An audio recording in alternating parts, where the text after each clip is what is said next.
জয় হৰি গোবিন্দ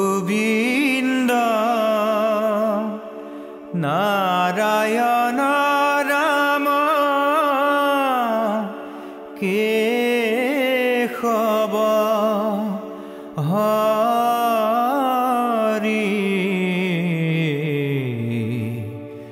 ৰাম ৰাম কেশব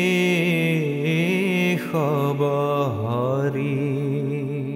অৱশ্যে সন্মুখত পবিত্ৰ ভাদ মাহ আৰু পবিত্ৰ ভাদ মাহ বুলিলে প্ৰতিজন অসমীয়া আচলতে এই মাহটো অতি পবিত্ৰতাৰে অতি আগ্ৰহেৰে বাট চাই থাকে যে এই পবিত্ৰ যিটো মাহ আহিব আধ্যাত্মিকতাৰে ভৰাই যিটো মাহটো আচলতে উদযাপন কৰিব অসমীয়াই।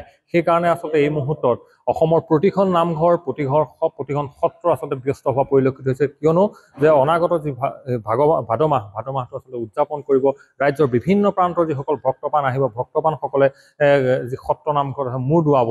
এই মুহূৰ্তত সমগ্ৰ ৰাজ্যৰ লগতে বিশেষকৈ উজনি অসমৰ যি অন্যতম পীঠ মহাপুৰুষ মাধৱদেৱ প্ৰতিষ্ঠিত ঢেকীয়াখোৱা বৰনামঘৰত এই মুহূৰ্তত ব্যস্ততা পৰিলক্ষিত হৈছে। আৰু এই মুহূৰ্তত ঢেকীয়াখোৱা বৰনামঘৰত আছোঁ। বৰনামঘৰৰ ঢেকীয়াখোৱা যি বৰনামঘৰ, যি অক্ষয় বন্তিৰ সন্মুখত আচলতে শৰণাপন্ন হ'ব সেই ৰাজ্যৰ প্ৰতিটো প্ৰান্তৰ লক্ষ লক্ষ ভক্ত।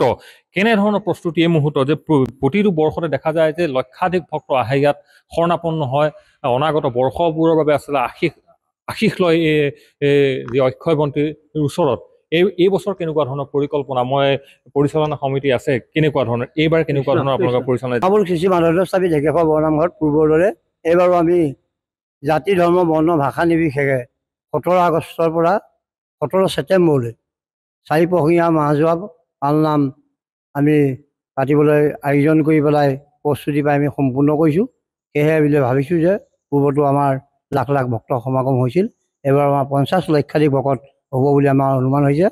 সেয়েহে আমাৰ এই অনুষ্ঠান জাতি ধৰ্ম বৰ্ণ ভাষা নিৰ্বিশেষে অনুষ্ঠান, ইয়াত সকলোৱে অংশগ্ৰহণ কৰিব পাৰিব, সকলো আহক। তাৰ বাবে আমি নামঘৰৰ সংলগ্ন ঘৰসমূহ, গাড়ী ৰখা পথাৰ, বিদ্যুৎ, খোৱা পানী, স্বাস্থ্য প্ৰশাসন, জিলা প্ৰশাসন আৰু সংবাদ মাধ্যম আমি সকলোৰে পৰা সহায় সহযোগ বিচাৰিছোঁ। আৰু লগতে আমাৰ ঢেকীয়াখোৱা গাঁও আৰু স্থানীয় আমাৰ যিসমূহ গাঁও স্বেচ্ছাসেৱী অনুষ্ঠান দল সংগঠন, অসমৰ মাননীয় মুখ্যমন্ত্ৰী মহোদয়, সাংসদ, বিধায়ক সকলোকে আমি এই পালনামলৈ নিমন্ত্ৰণ জনাইছোঁ। সকলো আহক, আমি অসমীয়া জাতি একগোট হৈ এই দুজনাৰ গুৰু যি কলা কৃষ্টি সংস্কৃতি পূৰ্ব পৰম্পৰা পিতামহসকলে ৰক্ষা কৰিছিল, আমি ৰক্ষা কৰোঁ। আৰু বিশেষকৈ উঠি অহা প্ৰজন্ম আহক, উঠি অহা প্ৰজন্ম এই নামঘৰৰ ভেটিলৈ আহক। গুৰুজনে প্ৰতিষ্ঠা কৰি থৈছে নামঘৰৰ ভেটিতেই এজন সুস্থ সবল নাগৰিক হৈ দেশ মাতৃ সেৱা কৰক, নিজৰ ঘৰখন গাঁওখন এজন সুস্থ সবল আমাৰ তেখেত খুব সুন্দৰভাৱে আমাৰ দেশ মাতৃ সেৱা কৰিব পৰা এজন উপযুক্ত পুৰুষ হিচাপে বা এগৰাকী মহিলাও আহি পেলাই ইয়াত এগৰাকী সজ পাত্ৰী হৈ দেশৰ কাম কৰক। এই সুযোগতে আমি সকলোজনকে এই পবিত্ৰ ভাদ মাহৰ যি গুৰুজনৰ অক্ষয় বন্তি, এই বন্তিৰ সেৱা লৈ তেখেতসকলে নিজেও ধন্য হওক, আনকো ধন্য কৰিবলৈ আমি আহ্বান জনাই প্ৰভু ভগৱন্তৰ চৰণত সেৱা জনাই সকলোকে নিমন্ত্ৰণ জনাওঁ। নিশ্চিতভাৱে আপোনাৰ পৰা মই এটা কথা জানিম, যিহেতু ভাদ মাহ বুলিলে বিশেষকৈ আমি দেখা যায় যে ঢেকীয়াখোৱা বৰনামঘৰৰ চৌপাশে আচলতে যিকেইখন গাঁও আছে বিশেষকৈ এটা অতি উৎসৱমুখৰ এটা পৰিৱেশ হয়। আপুনি এই গাঁৱৰে বাসিন্দা, কেনেধৰণে গাঁওবাসী এই মুহূৰ্তত কেনেকৈ প্ৰস্তুত হৈছে ভক্তসকলৰ কাৰণে?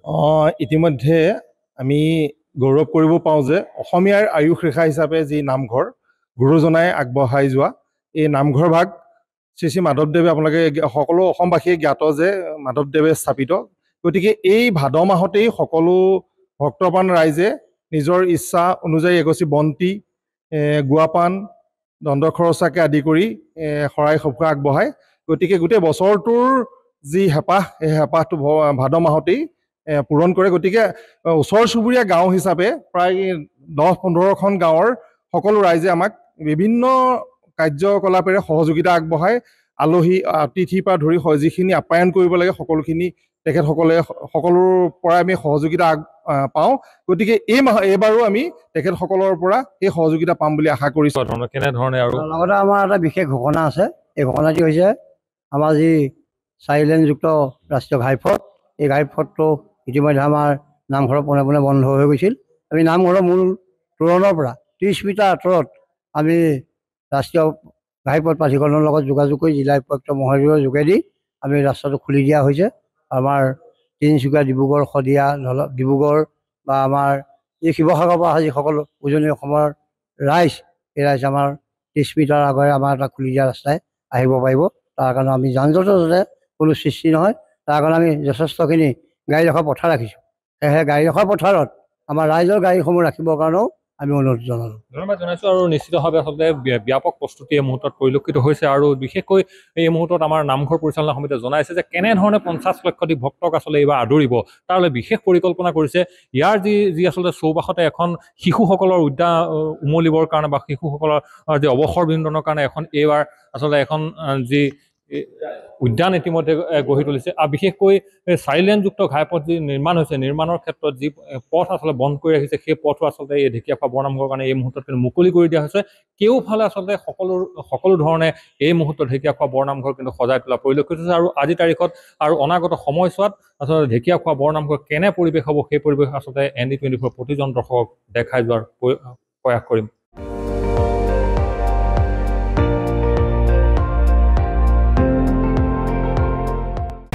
আপুনি চাই আছে ND24 সৰ্বশ্ৰেষ্ঠ নহয় সৰ্বোত্তমৰ দৌৰত।